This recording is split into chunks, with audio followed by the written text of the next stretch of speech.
We only have air on the ship for another 2 months. Your plan calls for nothing less than the conquest of Terra. We have superior technology and firepower. Impenetrable defenses. The mistake would be not to act. Talking about the battle for Terra. Terra. Terra planet.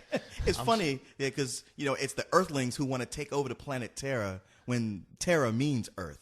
Yeah, well, don't semantics here. Don't confuse Korey like exactly. that. Damn it. It does? What the hell's wrong with you, Leon? Calm down. Impressing everybody with your knowledge. So I guess finally you guys finally had a chance to see this, but you guys saw it in true 3D. Yeah, that's right. Real 3D. Yeah, you didn't get to see it. I didn't get to see it in 3D because I saw it at Fantastic Fest about seems like 2 years ago. Almost. Oh man, so you just saw it in a house full of nerds. With not even in 3D. And you didn't have a 3D attachment, some 3D software you could program. Look, that's yourself? not my problem. All right, I didn't coordinate the goddamn thing. I didn't invite those people. They just happened to be there. All right? Hey, the nerds were in 3D. That was about all I got in 3D. So you guys lucked out. But the thing is, I honestly don't think this movie was shot to be 3D. I think they just threw that on there afterwards because, I mean, I know they were at the time they were just shopping for a distributor. So I'm sure they were like, we can take this movie and we can turn it into 3D to make it more exciting. But, well, you know what? You were right about that because I saw it with High, of course. And we were saying, man, the 3D was cool, but they didn't really do a whole lot with it. Right. They didn't do that whole thing where people came up to the screen, woo! Exactly. So, they didn't pull like any kind of Beowulf shit. Well, it just seemed like the only time there was 3D really stuck out was like when they had a scene with snow. Like you could see the snow on different layers, and it felt like, wow, it's snowing in this movie auditorium right now. Did it look like a 3D viewfinder? I know touch that. Lights came up, and Leon's still up there with his frozen to death. I sure am cold in here. The usher comes in, taps on his afro, ting, ting, ting. Sir, you gotta go. I got nippleitis all of a sudden. Somebody give me a hair dryer over here, please. But man, no, you know what? When you look at this on TV, the advertisements for it, and even if you look at the posters and anything, it doesn't look like it's that big of a deal. In fact, I would even say it looks bad because it doesn't have a huge budget. I mean, these days when we're thinking 3D animated movies, we're thinking, of course, Pixar. We're thinking the people who made Ice Age and all that kind of stuff. Yeah. DreamWorks. This ain't one of those movies that you're gonna go see and be blown away by the animation. You're just not. It's just not up there. No, I have to admit, when I saw it, I honestly told myself, I was like, wow, they got this. At least for me, they got the story right. But as far as the animation was concerned, I was like, they had it to where they just needed it to tell a story. They weren't trying to take over the story with just, hey, look at how pretty this fucking film is, like they did with WALL-E, obviously. Man, you got a real problem with WALL-E. Man, wait, you like that movie? What are you, 5 years old or something? I don't think it's the your movie. brain I underdeveloped. don't think it's the movie that you hate.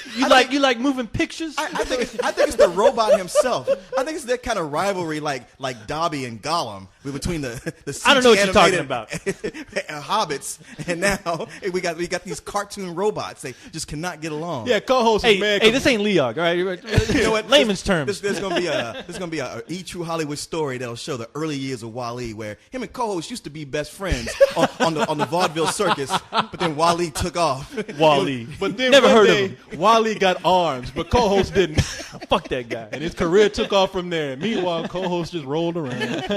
But hey, what about me, Wally? What about me, Hollywood? Hollywood.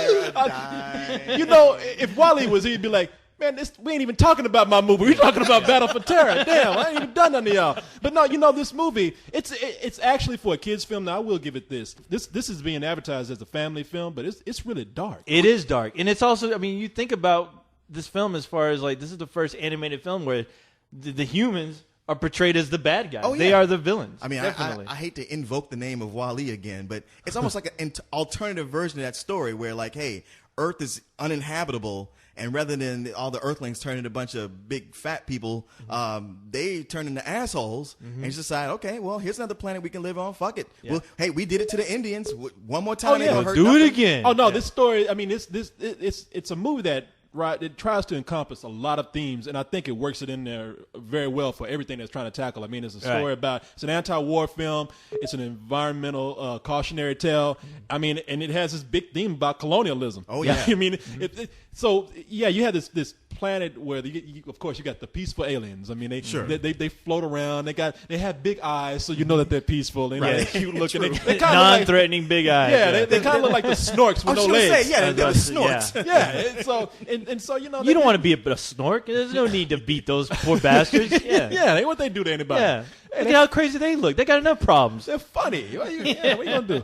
But so, and of course, when you have a peaceful planet where nobody's bothering anybody, you you got somebody who always wants to come in and fuck up the program. Exactly. So, and in this, it would be the humans. The humans have managed to not only ruin Earth, but they went to Mars and where did they go? They had another planet that they went to. Did they? Yeah, because what happened is Uranus. Shut up, man. I'm sorry. That's bad. Terrible. No, they pretty much we colonized 2 other planets, and we went to war and blew up all those planets. we just managed to fuck up everything we touched. So so we said, hey, what other planet can we fuck up? We're gonna go to the planet of the snork copies, the snork lookalike aliens, and so we are floating around on this big barge, this big spacecraft that is barely keeping us alive. Well, we are almost on the edge of extinction, and so we say our only hope is this planet Terra, which is which is perfect for us to come down and colonize. I mean, almost perfect. They have to terraform it first. Exactly. They have to like change it to where they have to rape it. Yeah, well, pretty much. They got to put a big hole in it. To where like the dominating gas is oxygen rather than whatever the Terrans breathe, which oxygen is deadly to them, but whatever they breathe is deadly to us. Yeah. And so it's like, hey, it's either us or you, and it ain't gonna be us. So you got to go. And your flying butterfly ships ain't no match for us. Yeah, we got metal. So, you should look into that. Yeah. They immediately just start bombing the shit up that planet. Yeah. I mean, they out there just having a parade, and all of a sudden, look up in the sky, whoosh, bam! They're like, why is this happening? But and in one way though, I mean, it is the the humans, the Earthlings who are doing all this. But it comes down to really being one asshole general. It's almost like the same as in the movie Ants, where like most of the ants were kind of benign what was going on, but that one general was like, "Look, I'm gonna protect the species and get my army. We're gonna do this. Oh yeah, I don't care what y'all say." And that was Brian Cox, right? Yeah. There's a lot of people in this movie, and they don't really push their names, and they don't really try to use them. They really don't. No, they don't. And they don't try to. Like Owen Wilson is the lead of no, the Luke humans. Wilson. Was it Luke Wilson? Yeah, Luke Wilson. Yeah. Oh, okay. Yeah, I was like, why don't I Owen Wilson's out there. voice? Owen Wilson's out there making real movies. Luke ain't got nothing to do, so I might as well do an animated movie. No, it's and Luke Wilson is actually the soldier that comes down to the planet when his ship crashes on the planet, which is the real meat and potatoes of the movie. Yeah. It's just basically he's down there letting them know, look, basically we're coming and we're going to take over this planet, but at the same time he starts to realize that the aliens that inhabit that planet are peaceful. And he kind of starts to learn from them, basically. Yeah, because he's saved by one of the female aliens. Saved, yeah, yes. a young female alien who he bangs the hell. No, he pulls a Kirk. Yeah, exactly. Come here. I'm gonna rip your planet. I'm gonna get you. No, he's rescued by this young female alien, and she saves his life. And when she brings him in, I mean, the first thing he wants to do is attack. He just like, you look different. Bam. But then they begin to learn about each other. He begins to learn like these people, hey, they got to live too. Right. And I'm not just a soldier anymore. I'm also a human. I got feelings because of a broad, alien broad at that. Always the chicks, man. What is this? The ceremony of life. We thank life for what it brings. Even if it brings you war? Earth